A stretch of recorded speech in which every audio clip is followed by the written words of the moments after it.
Atenção! Começa agora uma teleaula de História do Ensino Fundamental. Você vai assistir a teleaula de número 13. Bons estudos!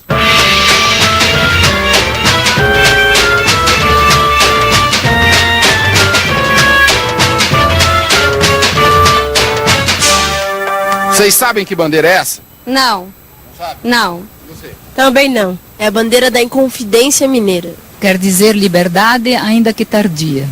É isso mesmo. A Inconfidência Mineira foi um movimento importante no caminho do Brasil, de colônia de Portugal a país independente.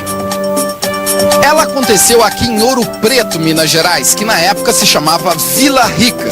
A nossa teleaula de hoje vai dar um mergulho na Inconfidência. Vamos saber por que e como ela aconteceu. E por que ela não deu certo. É que os inconfidentes acertaram o lema da sua bandeira: liberdade, ainda que tardia.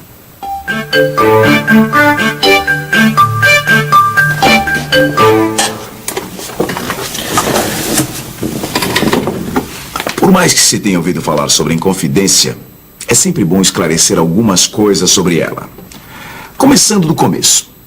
Vamos lembrar da situação do Brasil desde o descobrimento e durante a colonização. Durante o processo da colonização, o interesse de Portugal no Brasil era um só: explorar tudo que pudesse ser extraído daqui e comercializado fora. Era a fase mercantilista. A metrópole, no nosso caso, Portugal, mantinha a colônia, isto é, o Brasil, dependente e submissa. Era o tempo do pacto colonial. Quase 3 séculos de pacto colonial. O mundo mudou muito em 3 séculos. Vamos ver que mudanças foram essas. Já no final do século XVII, tanto nas metrópoles quanto nas colônias, esse sistema de exploração começou a ser posto em xeque.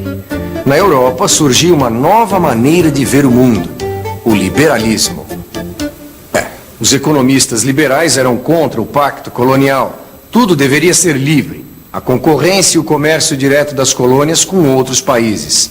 Eles também achavam que a riqueza de uma nação devia se basear na agricultura e na indústria. Para os liberais, a produção era importante. O liberalismo foi a semente do capitalismo que conhecemos hoje. Defendia os interesses da burguesia, a classe social que combatia os direitos da nobreza e do clero. Questionava o poder exagerado do rei, o absolutismo. O século XVIII foi o tempo da independência das 13 colônias inglesas da América do Norte e da Revolução Francesa. Ficou conhecido como o século das luzes. Foi o século do iluminismo. Iluminismo, um movimento intelectual que se baseava na ideia de que, apenas através da razão, era possível compreender e explicar o mundo. Século das luzes. Século do iluminismo. Mas quem foram os pensadores que escreveram sobre as novas ideias? Alguns dos pensadores que puseram no papel as novas ideias foram Voltaire, Montesquieu, Rousseau. Pensadores que lançaram o ideal de liberdade, igualdade e fraternidade. E agora você deve estar se perguntando: o que tudo isso tem a ver com a nossa teleaula? Com a Inconfidência Mineira? Pois tem tudo a ver. As ideias viajam, se espalham, conquistam novos defensores. E no Brasil, as ideias iluministas pegaram, como haviam pegado nas colônias inglesas da América do Norte e na França.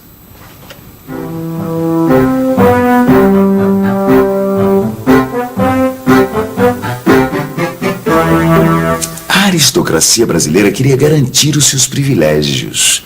Também queria deixar de ser dependente de Portugal. Isso era novidade por aqui. Mas por que será que no século XVIII a independência passou a ser o objetivo das revoltas? Esta é uma igreja do século XVIII. Dá para perceber que nessa época a região das Minas era muito rica, não dá? só para fazer uma igreja dessas, né? E essa riqueza toda trouxe poder. Os filhos das famílias prósperas mineiras iam estudar na Europa. E lá descobriam as ideias liberais burguesas do iluminismo. E é claro que não podiam deixar de comparar essas ideias com a situação do Brasil. E isso gerava a revolta. Veja esta carta que um estudante brasileiro em Paris entregou a Thomas Jefferson. Thomas Jefferson era o embaixador na França da primeira nação independente da América, o que hoje são os Estados Unidos. Sou brasileiro, e sabeis que minha desgraçada pátria geme em um espantoso cativeiro, que se torna cada dia menos suportável. Estamos dispostos a quebrar nossas cadeias e fazer reviver nossa liberdade, que está completamente morta e oprimida pela força. Como você está vendo, uma parte das causas da Inconfidência Mineira veio de fora. Eram as causas externas. Fatores externos da Inconfidência Mineira. As ideias iluministas, a independência dos Estados Unidos. Os estudantes brasileiros trouxeram essas ideias da Europa para o Brasil. Assim, a consciência de libertação foi se formando. Nós já vimos que os brasileiros ricos tinham uma situação muito boa aqui em Ouro Preto, a antiga Vila Rica. Agora, será que eles se rebelariam só por causa de ideias novas? Ou havia também causas internas que davam motivo para uma rebelião? Os mineiros não estavam satisfeitos com os altos impostos cobrados pelos portugueses. Também discordavam do controle das atividades econômicas. Era proibido produzir artigos como roupas, alimentos e ferramentas nas regiões das minas. As minas sofriam intensa fiscalização dos funcionários da metrópole para evitar o contrabando. Por último, importantes figuras da sociedade mineira deviam grandes somas à coroa portuguesa. Nós estamos chegando aonde nós queríamos. O clima que provocou a explosão da Inconfidência. Nós já vimos tudo que causou a revolta. Agora nós vamos ver como ela aconteceu. Quando o imposto arrecadado não alcançava a soma que a coroa portuguesa exigia, era feita a derrama. Quer dizer, a cobrança da diferença entre o imposto devido e o imposto pago. A coroa exigia 100 arrobas de ouro por ano. Em quilos, isso dava 1.500. Em 1765, faltaram 13 arrobas. Foi feita a derrama, a cobrança forçada da diferença. Em 1789, a situação piorou. A diferença acumulada era de 596 arrobas. Se tinha sido difícil pagar 13, imagine 596. As instruções para a derrama foram duras. As tropas do governo deveriam invadir casas e levar todos os objetos de valor. Foi aí que mineiros, padres, militares e pessoas da classe média prepararam um movimento. O dia da derrama ia ser também o dia da revolta. O povo, insatisfeito, com certeza apoiaria. Os participantes do movimento iam desde poetas como Cláudio Manuel da Costa e Tomás Antônio Gonzaga, passando por padres como o padre Rolim, até militares, os coronéis Domingos de Abreu Vieira e Francisco Antônio de Oliveira Lopes e o alferes Joaquim José da Silva Xavier, o Tiradentes.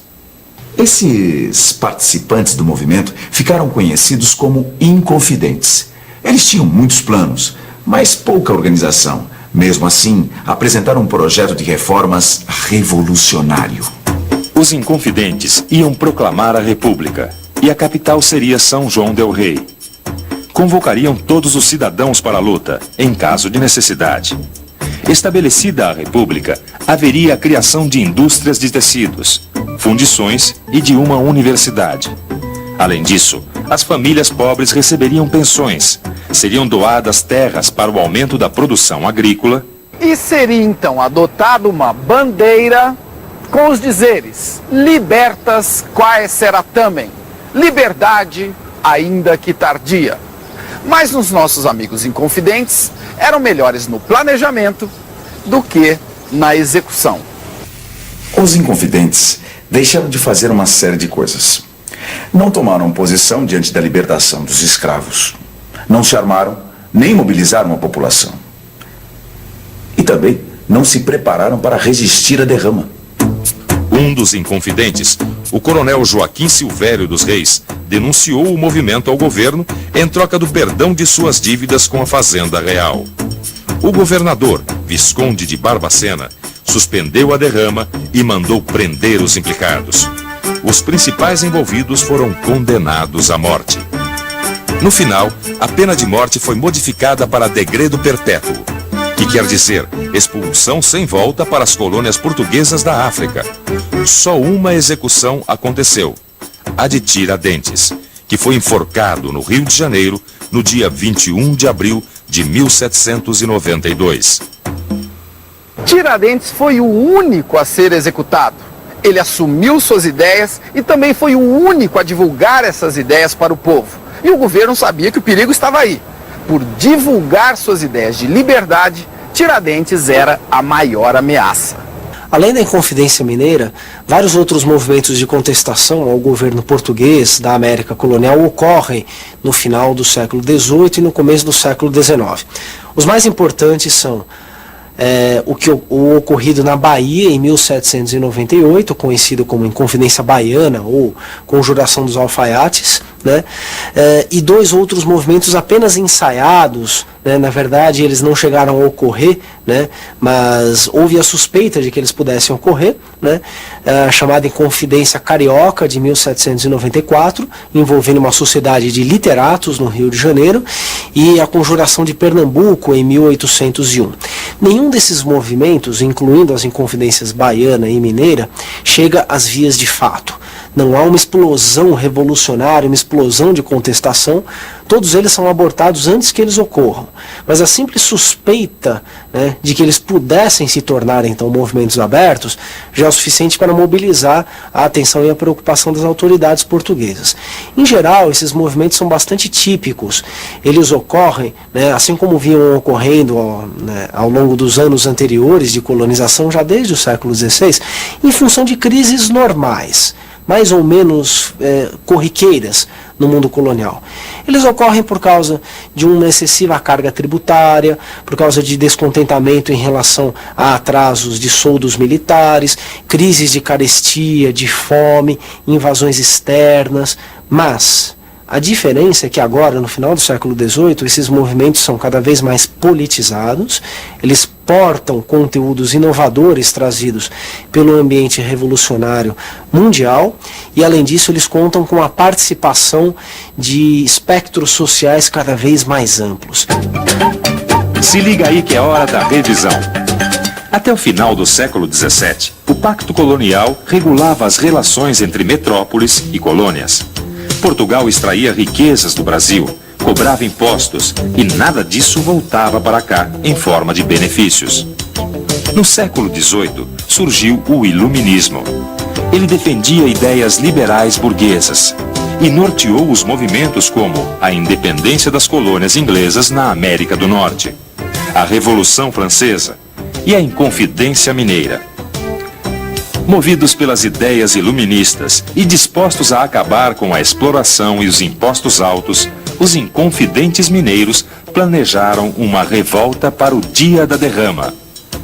Os inconfidentes não se prepararam devidamente e foram denunciados e presos.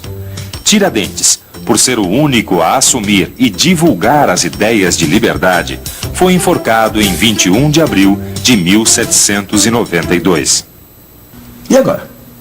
Deu para entender por que, mesmo sem querer, os inconfidentes acertaram no seu lema liberdade, ainda que tardia? Leia o seu livro e pense.